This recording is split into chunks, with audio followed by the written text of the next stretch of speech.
के army chief general Qamar Javed Bajwa का army medical centre Abbottabad का दौरा। सिपा सालार ने पाक फौज और आम शहरियों को मायारी सेहत की निगहदाश्त की फराहमी के लिए डॉक्टर्स और पैरामेडिकल स्टाफ की खदमात की तारीफ की। तफसीलात देखिए इस्लामाबाद से फैसल रजा खान की इस रिपोर्ट।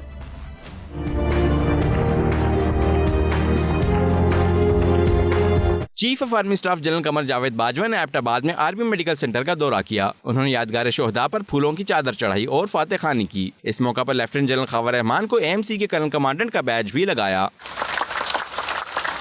आर्मी मेडिकल कोर के कमांडिंग अफसरान और जवानों से खिताब में आर्मी चीफ ने दहशतगर्दी के खिलाफ जंग में कीमती जानें बचाने में आर्मी मेडिकल कोर के किरदार को सराहा। उन्होंने पाक फौज और आम शहरियों को मेयारी सेहत की निगहदाश्त की फराहमी में डॉक्टरों और पैरामेडिक अमले की खिदमात की तारीफ की।